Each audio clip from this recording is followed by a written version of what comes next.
आज आप देखने वाले हैं टॉपर की कहानी, टॉपर की जुबानी। मेरे साथ हैं doctor Mayur Hazarika. He has secured all India rank 5 in UPSC civil services examination 2022। हमारे गेस्ट हैं doctor Vibhash Jha, senior faculty at next IAS. और दोस्तों, मैं हूं B Singh, founder and director next IAS and MediG. सफलता क्या होती है, कैसे आती है, और इस सफलता की जर्नी में एक टॉपर की किस तरह की परिस्थितियां होती हैं, गांव से निकल के फिर शहर में आना, स्कूलिंग, कॉलेज, और उसके बाद फिर यूपीएससी की तैयारी, और सफलता के दौरान किन किन परेशानियों से गुजरना पड़ता है, आज इसकी बात करेंगे इस इनफॉर्मल डिस्कशन में। किसी ने ठीक ही कहा है कि कभी ठुकराया था जिन्होंने हमें, हमारा वक्त देखकर हम मेहनत कर ऐसा वक्त लाए हैं, अब उनको मिलना पड़ेगा हमसे हमारा वक्त लेकर। तो सिविल सर्वेंट्स कुछ ऐसे ही होते हैं। एक समय वो था और एक समय ये है। Mayur, it has been an inspiring journey for you. Rank 5, first attempt, and you have decided to go for the Indian Foreign Service. तो आपका जो एक बचपन का परिवेश था, when you started your life and in childhood, तो आपका बचपन का कैसा रहा? कहाँ पर आप रहते थे? उसका कैसा एनवायरनमेंट था आपके यहाँ पर? Yes, sir. So first of all, good morning and thank you for having me here. And sir, मेरा बचपन जो था वो तेजपुर जगह है, एक आसाम में ही है। तो वहीं पे मेरा आई वाज बोर्न देयर। अभी वहाँ से ही मैंने अपना स्कूलिंग स्टार्ट किया था, Don Bosco high school Tezpur से।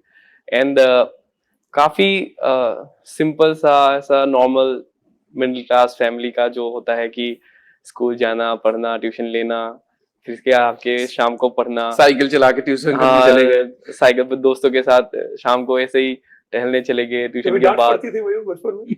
हाँ, बहुत पड़ी थी। डांट तो पड़नी ही चाहिए। बच्चों को जब डांट पड़ती है ना, तभी उनको दिशा भी मिलती है। दिशा मिलती है। हाँ, बहुत डांट पड़ी हुई है, बहुत। फिर स्कूलिंग वैसे हो गया। फिर क्लास 10 में I got state rank 10th and then उसके बाद आई वेंट टू नौगांव। वहाँ पे मैंने रामानुजन जूनियर कॉलेज में अपना 11 और 12 कंप्लीट किया। तो इन 12 इन साइंस स्ट्रीम, वहाँ से I got state rank 9th and then उसके बाद मैं मेडिकल किया from Guwahati medical college, MBBS complete किया। एमबीबीएस कंप्लीट करने के बाद 1 year internship, 1 year rural, and I was preparing during that rural phase.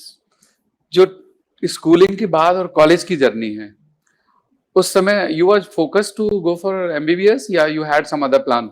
Okay, so I have made and eventually somebody actually noted even during my mock interviews कि you have made varied career choices throughout your life. It was very कभी इधर कभी उधर ऐसा होता रहता था। Initial में जब स्कूल डेज में था तब एकदम, जब बच्चा था तब डॉक्टर ही था। फिर उसके बाद जब 10th तक आया तब एरोस्पेस इंजीनियर हो गया। फिर उसके बाद जब 12th तक आया तो तब लगा आईएएस हो जाएंगे। फिर उसके बाद मैं सोचा बीएससी कर लेंगे फिजिक्स में। फिर वहाँ पे मेडिकल और इंजीनियरिंग में सीट मिल गया तो सोचा कहीं मेडिकल ही कर लेते हैं, क्योंकि वहाँ पे गाइडेंस अवेलेबल नहीं था at that moment regarding civil services. तो मेडिकल ज्वाइन किया। फिर जो 12th के बाद जो ऐसा था कि आईएएस में भी ट्राई करना चाहिए, तो it started रीसर्फेसिंग during the 3rd year और final year of medical. And तब मैंने सोचा कि लेट्स सी, एक बार अपने मतलब जो ड्रीम है उसको ट्राई करके देखते हैं। Thus it came. तो इस जर्नी में during the medical studies and in schooling कोई ऐसे टीचर जो आपके मेमोरी में हो, या आपके ऐसे फैमिली मेंबर्स में जिन्होंने आपको बहुत क्लोजली हेल्प की हो? हाँ, तो स्कूल लेवल पे एक सर थे हमारे, रिस्पेक्टेड नारायण सर। तो वो हमको सोशल साइंस पढ़ाया करते थे। तो मैं उनका क्लास बहुत अटेंटिवली सुनता था। जैसे मैंने जब स्कूल में ही था तभी डोलड्रम्स, ट्रेड विंड्स तभी से मेरा क्लियर था, मतलब राइट। तो स्कूल लेवल से ही थोड़ा मतलब क्लियर था। तो 11th-12th में मेरे जो प्रिंसिपल सर थे दिलीप बोरा सर, तो वो भी बहुत मतलब हार्ड वर्किंग पर्सनैलिटी थे, तो उनसे भी काफी इंस्पायर्ड हुआ। एंड बाकी अभी नेक्स्ट आईएएस में आके फिर जब कोचिंग किया तब विभाष सर से मैंने ऑप्टिमिज्म सीखा कि लाइफ को लेके कैसे ऑप्टिमिस्टिक रहना चाहिए। फिर परमार सर थे। परमार सर की एक लाइन जो थी अभी वो मेरी व्हाट्सएप के स्टेटस में भी है, मेरी इंस्टाग्राम पे स्टेटस पे भी है। क्या है वो लाइन? हाँ, वो उम्मीदों से ही घायल है और उम्मीदों पर ही जिंदा है। वाह, तो उम्मीदों से ही घायल है, उम्मीदों पर ही जिंदा है। हाँ ये परमार सर की लाइनें हैं। हाँ, एंड देन वेरी मैंने ही इंस्पायरिंग। उसी को थोड़ा अपने लिए से कि what is life without it, तो अगर ड्रीम ही नहीं है तो क्या ही है जिंदगी का मतलब। अदर ड्रीम फ्रॉम आईएएस क्या देखते हो मयूर? अभी थोड़ा सा मैं मतलब थोड़ा थोड़ा वर्क लाइफ बैलेंस के ऊपर ऐसा रखता है, तो Correct. हाँ फैमिली के साथ थोड़ा टाइम, कुछ ऐसा स्पोर्ट्स वगैरह का भी इंटरेस्ट अगर हो सके तो। क्या आप कभी सिंगिंग भी करते हैं, गाना गाते हैं, इंटरेस्ट है? नहीं नहीं, सिंगिंग नहीं करता, सिंगिंग अगर कर दिया तो मीम हो जाएगा वो। सिंगिंग की मटेरियल हो जाएगा। तो इंटरेस्ट किस में था? हॉबी आप कैसे अपना फ्री टाइम पास करते थे ड्यूरिंग योर स्टडीज? हाँ सर, तो बेसिकली दो ही हॉबीज थी उस समय, मतलब जब प्रिपेयर कर रहे थे या उसके पहले। एक तो फुटबॉल की मतलब बहुत ज्यादा इंटरेस्ट है। आई कौन सा फुटबॉलर मयूर पसंद करते हो? Lionel Messi. अरे वाह। World's favourite. और मयूर का फेस कट भी लियोनेल मेसी वाला है। Take it as a compliment, find him very nice looking, but actually Mayur तुम्हारे डेमिनर्स में मेसी जैसे बड़ा शांत और अच्छे से रहता है। आई सी यू मयूर को भी देखिए, वो सब कुछ होने के बाद भी मयूर इज काम, शांत, कुछ नहीं। Good, nice. और टीम मयूर कौन सी फुटबॉल में? मेसी इसलिए पहले क्लब वाइज एफसी बार्सिलोना था और नेशनल टीम वाइज अर्जेंटीना। तो this has been good year for me at least. जब मैं प्रिपेयर कर रहा था तो ऐसा सोच रहा था कि चलो यूपीएससी निकले ना निकले, एटलीस्ट इस साल वर्ल्ड कप तो आ गया, तो I will be happy to live with it. So it would not be wrong or exaggeration to say that half my life revolves around football. सुबह उठ के हिंदू चेक करूँ ना करूँ, फुटबॉल न्यूज चेक करना होता है कि क्या ट्रांसफर मार्केट में क्या कुछ एक्टिविटी हो गया होगा। तो ऐसा अच्छा, एक मेरा सवाल है, ऑनेस्ट आंसर एक्सपेक्ट कर रहा हूँ कि बहुत सारे स्टूडेंट्स क्या करते हैं कि उनकी हॉबी होती कुछ और है और यूपीएससी के फॉर्म में लिखते कुछ और है। In your case what was your hobby during the interview? आपने जो इसमें डैफ में फिल की थी। हाँ, वो तो watching and playing football. Same. हाँ, so you have been very thorough in your studies. हाँ, और आपको बहुत अच्छे से पता था कि ये हॉबी मेरी है और इसको प्रिपेयर किया। हाँ, मतलब हॉबी तो हिसाब से तो हॉबी रहता है, लेकिन यूपीएससी में जब डेफ डाल देते हैं तो उसके ऊपर और बहुत ज्यादा स्टडी करना पड़ता। तो I had to go back and study entire history of football from a world perspective, from Indian perspective. India में कैसे स्टार्ट हुआ, अभी इंडिया में कैसे क्लब्स है, कैसा क्लब सिस्टम, लीग सिस्टम है, तो काफी कुछ वर्क फिर से करना पड़ा। But actually I had that base ऐसे ही मतलब। तो हॉबी से रिलेटेड कुछ पूछा गया एग्जाम में, इंटरव्यू में? नहीं पूछा गया, बट बहुत प्रिपरेशन की थी। हाँ, बहुत किया था। लेकिन बहुत सारे स्टूडेंट से हॉबी पर डिस्कशन होता है। हाँ, कुछ बच्चों का तो हॉबी पे ही discussion. And it is always suggested कि आप वही हॉबी लिखिए जो आपकी एक्चुअल है, उसी को बिल्टअप करिए, क्योंकि अदरवाइज आप पकड़े जाने का बहुत खतरा है। बिल्कुल है। And they are very experienced people. हाँ, वो तो पकड़ लेते हैं कि ये सही लिखा है या फैब्रिकेट करके लिखा है। बहुत ज्यादा, हाँ, वो तो पता चल ही जाएगा। कैसा इंटरव्यू था मयूर तुम्हारा वैसे? I had my interview with Honorable Smita Nagraj ma'am's board, and काफी cordial था, मतलब very conversational type of thing। जैसे मेरा first preference IFS था, तो almost 60% or 70% of the interview revolved around international relation। और मैम का जो chairwoman का जो entire 10 minutes का था, all the questions were IR related only, मतलब कुछ भी उसके अलावा कहीं पे भी नहीं गया। और बाकी जो भी मेंबर्स थे वहां पे भी काफी कुछ डिप्लोमेसी रिलेटेड क्वेश्चंस थे, कुछ मेडिकल के थे, लेकिन ऐसा कुछ भी नहीं था कि आसाम या नॉर्थ ईस्ट के रिलेटेड कुछ भी क्वेश्चन नहीं था, हॉबीज के अराउंड कुछ भी नहीं था। But overall it was very cordial and conversational type of thing. मैं निकलने के बाद ही मैंने इमीडिएटली ऑडियो रिकॉर्ड कर लिया कि क्या क्या पूछा था, क्या क्या मैंने आंसर दिया, ताकि I can look at those in the future जब भी मेरे को मन करे। तो आपको उम्मीद थी कि रैंक 5 आएगी या टॉप 10 में रैंक आ जाएगी? नहीं, तो कभी नहीं सोचा था। और होने के बाद मयूर आज आप जो बता रहे थे, हाँ, मतलब कभी नहीं सोचा था। आई वाज लाइक अराउंड, मतलब अभी 3 स्टेजेस में आता है जब मतलब रिजल्ट के बारे में सोचता था। जब एकदम नेगेटिव था तो हो ही नहीं पाएगा, अगर थोड़ा मिड में हूं तो लेट्स होप फॉर 100 और समथिंग, टॉप 100 200, क्योंकि मेरा आईएफएस था तो ऐसा था कि एटलीस्ट टॉप 100 में आने के बाद ही चांस था। और जब एकदम सुपर ऑप्टिमिस्टिक होता था तो I went like maximum rank I went up to was rank 41, I used to tell my friends rank 41 ऐसे गत से आ रहा है rank 41 तो वो बता रहे 41 क्यों 40 पे रुक जाते 45 पे रुक जा 41 तो मैं बताता पता नहीं क्यों एकदम अंदर से आ रहा है rank 41 तो 4+1 होके 5 हो गया नाइस वन, 4+1 होके 5 हो गया। हाँ तो वैसा था, कभी सोचा नहीं था। और जब सिचुएशन ऐसा था कि किसी ने ग्रुप में डाल दिया कि अभी सर्वर स्लो हो गया है, तो मैंने इमीडिएटली वेबसाइट पे गया तो मैं से देखा तो ऐसा था कि the server is busy please try again later. तो ये देखते ही मतलब एकदम ऊपर से नीचे तक पूरा ठंडा हो गया मेरा। फिर मैं किसी को नहीं बोला कि ऐसा हो रहा है, घर में मम्मी भी थी, फिर मैंने ऐसे हनुमान चालीसा लगाया थोड़ा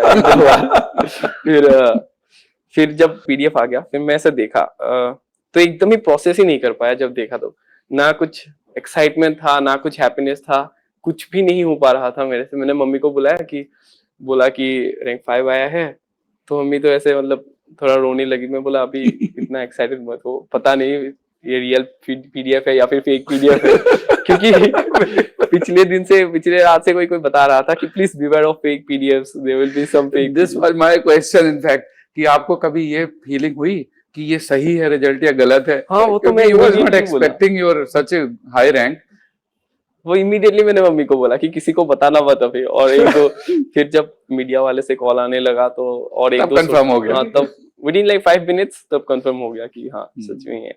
आजकल हमारी इंफॉर्मेशन भी मीडिया से मिलती है। हाँ, ये बहुत चीज मीडिया बता देती है हमें पहला लगने से पहले। हाँ और बहुत सारे जब इलेक्शंस होते हैं, इलेक्शन की काउंटिंग चल रही होती है, तो जो कंटेस्टेंट हैं, जो कैंडिडेट्स हैं, वो अपने रिजल्ट के बारे में इंफॉर्मेशन उनको मीडिया से पता लगता है। ये हो गया आपके साथ।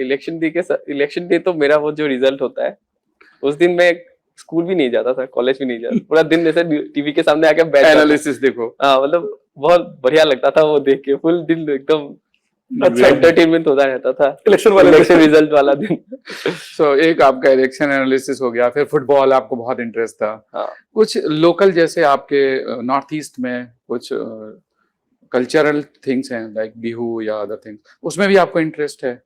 हाँ बिहू, सॉन्ग्स, डांस या फिर अदर थिंग्स? बिहू तो is like the soul of Assamese people, मतलब वी लिव फॉर इट, मतलब ऐसा ही है। It's like there are 3 बिहूस basically revolving around agriculture and all. मैं अपने कॉलेज के टाइम में भी बिहू ऐसे परफॉर्म तो किया है। वहाँ पे आई गॉट लाइक हाँ फर्स्ट ही आए थे मोस्ट प्रोबेबली हमारे ग्रुप का जो था, तो परफॉर्म तो करते ही है बिहू वगैरह, वो तो हमारे कल्चर की पार्ट ही है। And decides Bihu also with respect to North East, I feel that North East is kind of like the cultural hotspot.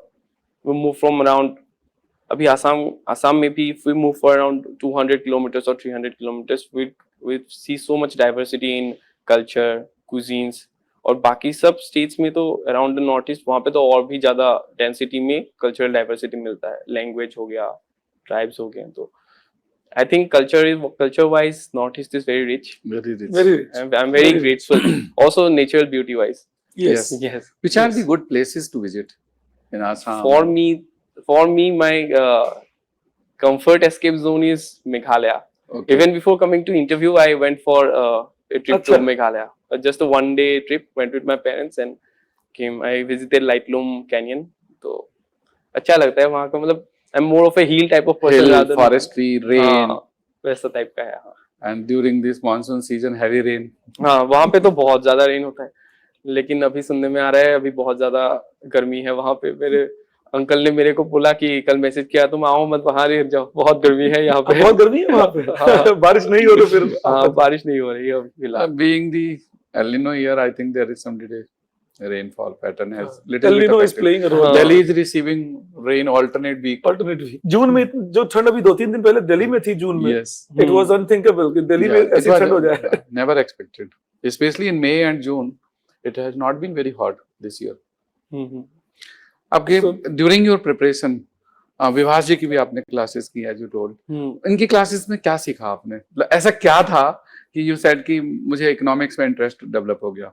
हाँ मतलब मेरा इकोनॉमिक्स का प्रिपरेशन बहुत मैसी था। मैं पहले से ही काफी ट्राई कर रहा था कि ये किताब वो किताब, रिसोर्सेस बहुत बड़े बड़े ऐसे, लेकिन कुछ भी ऐसा मतलब कैसे बोलूं, मतलब बहुत ठोकर खाना पड़ा इकोनॉमिक्स के लिए। ऐसे कुछ कंसोलिडेटेड मटेरियल कहीं पे अच्छे से मिल नहीं रहा था, तो इवेंचुअली जब यहाँ ज्वाइन किया तो सर का क्लास थे, कपूरिया सर के क्लासेस थे, तो वहीं से नोट्स बनाए, वहीं से पढ़ा।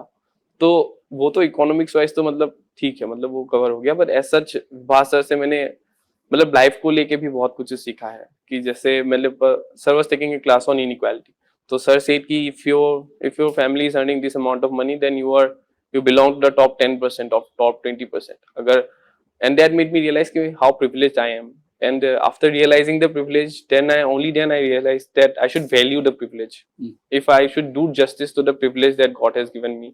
And वहीं से थोड़ा motivation मिला, optimism आया। वैसे तो मैं बहुत ही pessimistic टाइप का आदमी था, संजोबिता जैसा कि हमेशा मेरे साथ ही ऐसा होता रहता है। तो after that I became बहुत मतलब optimistic हो गया। And even somebody else was telling me, I met another candidate here recently. She is probably sir's optional class student. She had put sir's photo as her wallpaper. अच्छा So there nice are of many students, they are very inspired by Vibhashi. you. Thanks for being in Next 5 Years. It's always a pleasure. I'm very happy.